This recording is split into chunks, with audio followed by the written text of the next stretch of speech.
Over the last 2 months, since restarting the Mental Cleanse program in earnest, I found learning to listen to the nudges, inspirations, and ideas from the sixth sense to be one of the most fun and exciting aspects of the program. Well, along with the other awesome benefits like greatly reduced feelings of depression and anxiety, as well as an ever-growing state of confidence, higher feelings of possibility, and an improved sense of purpose. You know, little stuff like that. It's taking a while for me to tune in. I'm often still slow to act upon it, and sometimes I just don't. I'm still learning. Like any other skill, I'll get better at it with time and practice.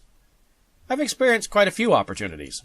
It's interesting how they come in different ways, on different subjects, different degrees of significance to the outcome, and different levels of volume. I'd like to share a few examples of my learning to listen. One day I was on my way to a friend's house and needed to arrive by a certain time to not hold up plans. As I approached an intersection, I felt a bit of an urge to turn left and take Glenmore. My internal GPS immediately argued, "But Dilworth is the shorter route with the same speed limit. That's faster." I drove straight through the intersection and proceeded up Dilworth. 1 minute later, just out of sight from the intersection, I was plodding up the hill at a measly 10 kilometers an hour. Stuck behind a long line of cars, barely moving for no visible reason. Oh, now I get it. Thankfully, I was able to turn around before getting too far, take Glenmore after all, and arrive on time. But I still wasted about 5 minutes of my life that could have been better spent if I'd just listened in the first place. Still learning. I can hear the radio ad now. For possible up-to-the-minute traffic reports, please stay tuned to your sixth sense. A friend of mine is pregnant. It popped into my head with nary a speck of doubt. It's a boy. Okay, that's interesting. Nothing to act upon there. This was before any talk of her intuition or any other input. A couple weeks ago, she had the ultrasound. Yep, that's a boy, all right. I just smiled and thought, thanks for the lesson in listening. For weeks, I've had the nudge, both internally and from some people on the call, thank you, to make recordings of me reading my mental cleanse lessons. Fears, doubts, questions, excuses, and blah, blah, blah kept me from acting upon it for weeks, but the nudge persisted week after week.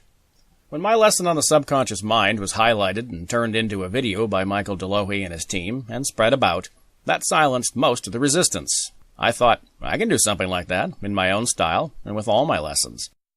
Then it was just down to technical issues, finding the right programs to do the job. One by one I found them all. Audacity for the audio recording, Blender for the video editing, YouTube for the distribution, all free. Then I got hung up for another week on what to use for a background in the video. Pick an excuse, why don't I? Anyone will do. Then one day I'm walking through the mall and pass an advertisement which catches my eye. I hear, find a background, something like that online, add some simple static text, and get to work. My afternoon was open, I had my laptop with me, and the mall has free Wi-Fi. I didn't leave the mall until I'd finished the background. I ended up with a photo instead of a pattern because it leapt out at me and demanded I use it, after verifying there was no copyright. Thanks to templates in Canva and some additional ideas, I ended up with an even better result than I'd first envisioned. In less than a week, I've finished and published all my lessons to YouTube, including this one right here, and plan to continue with this practice every week. The major discovery I've made so far by taking action with this project, even if it was slow action, is that I have finally reached a point where I'm willing to put myself out there and potentially be seen and share my value. It's a start and an important personal upgrade required for me to reach my larger dreams. Sometimes, though rarely, the voice can nearly scream. One night I was about to start my evening reading when I had the urge to text a friend. I argued for about 20 minutes it was too late and I'd be disturbing them. I tried to just read my book, but couldn't get a thing out of the words on the page.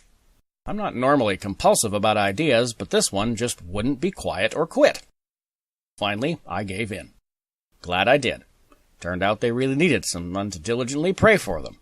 I learned another important thing about the real me from the conversation and the nature of my prayer. Anyone can learn to listen.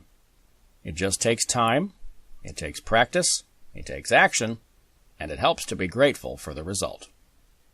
Thank you, Ed Rands.